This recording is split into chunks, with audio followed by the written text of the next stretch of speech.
Good morning class 4। बेटा ये आपका पहला लेक्चर है चैप्टर 13 का, पेज नंबर 96 पे। चैप्टर का नेम क्या है? Air, water and weather, means हवा, पानी और मौसम, है ना। Some commonly used statements of people regarding weather: how hot it is, how cold it is, how pleasant it is, a lot of moisture is in air and so on। बेटा कुछ यहाँ पर स्टेटमेंट्स दिए गए हैं जो generally लोग देते हैं मौसम के रिगार्डिंग, ठीक है। जैसे कि कभी बोलते हैं कि कितनी गर्मी है, कितना गर्म है, या ये कितना ठंडा है, या कितना अच्छा मौसम है ना, या फिर हवा में बहुत ज़्यादा नमी, और इसी तरह से बहुत सारे। These conditions of weather are due to air, water and heat of the sun in the atmosphere। तो ये जो अलग अलग कंडीशंस होती हैं वेदर की, ये क्यों होती हैं? हवा की वजह से, पानी की वजह से और सूरज की गर्मी की वजह से, जो कि हमारे एटमॉस्फेयर मीन्स वातावरण में प्रेजेंट है। Thus weather means the condition of air, moisture, temperature etcetera of a place at a particular time. इसलिए वेदर का मतलब क्या होता है कि एयर, मॉइस्चर और टेम्परेचर की क्या कंडीशन है किसी एक जगह पर एक पर्टिकुलर टाइम में। We have different weather conditions which change according to the different seasons. बेटा हमारे यहाँ हमारे पास अलग अलग वेदर कंडीशंस हैं जो अलग अलग सीज़न के हिसाब से चेंज होते हैं।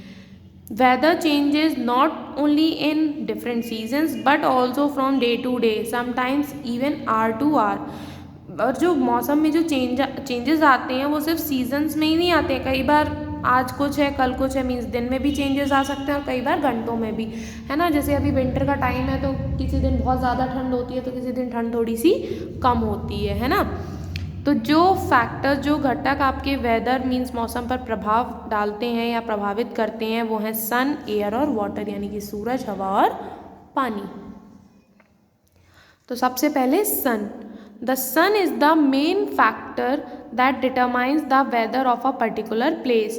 बेटा जो सन है वो सबसे मेन फैक्टर है जो कि किसी भी पर्टिकुलर प्लेस का, किसी भी पर्टिकुलर जगह का वेदर मीन्स मौसम बताता है।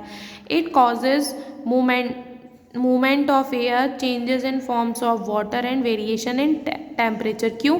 क्योंकि इसी की वजह से एयर का मूवमेंट होता है और वाटर की फॉर्म्स चेंज होती हैं। इसके अलावा टेम्परेचर में भी चेंज आते हैं। For example, in the morning and evening the sun rays are slanting and we do not feel very hot। जैसे कि बेटा जो सुबह और शाम का जो टाइम होता है उस टाइम पर क्या होता है कि जो सन की जो किरणें होती हैं वो थोड़ी कम होती हैं, जिसकी वजह से हमें बहुत ज़्यादा गर्म नहीं लगता है। But when the sun is overhead at noon, sunlight falls directly on earth, this causes a rise in temperature and hence we feel hot। लेकिन अगर जब जो नून का मीन्स दोपहर का टाइम होता है उस समय जो सन होता है वो हमारे सर पर होता है, तो क्या होता है कि जो सनलाइट होती हैं वो डायरेक्टली हमारे ऊपर पड़ती हैं या अर्थ के ऊपर पड़ती हैं, जिससे कि टेम्परेचर बढ़ जाता है और हम गर्म फील करते हैं, मीन्स हमें गर्मी लगती है। Day and night occur due to rotation of the earth on its axis. अच्छा, अब जो डे और नाइट है वो क्यों होते हैं? बेटा जो अर्थ है, अर्थ की एक एक्सिस होती है ये, और इसी के आर पर ऐसे ऐसे ऐसे ऐसे जो अर्थ है हमारी वो घूमती रहती है, इसे हम बोलते हैं रोटेशन। और जब वो सन के अराउंड पूरा चक्कर लगाती है तो उसे हम लोग बोलते हैं रिवॉल्यूशन, ठीक है। तो जो ये रोटेशन करती है इसी की वजह से दिन और रात होते हैं। The part of the earth facing the sun has day while the part away from the sun has night। अब अर्थ का वो पार्ट जो सूरज के मीन सन के सामने होता है वहाँ क्या होता है? डे, और जो दूसरा वाला पार्ट होता है वहाँ होती है रात, means night. The earth also revolves around the sun tilted on its axis, और वो अपनी एक्सिस पर ऐसे घूमता घूमता घूमता घूमता घूमता घूमता घूमता घूमता सन के अराउंड भी रिवॉल्यूशन करता है। Due to this one half of the year is nearer to the sun and the other half to the sun receives and the half nearer to the sun receives more heat, has longer days and experiences summer।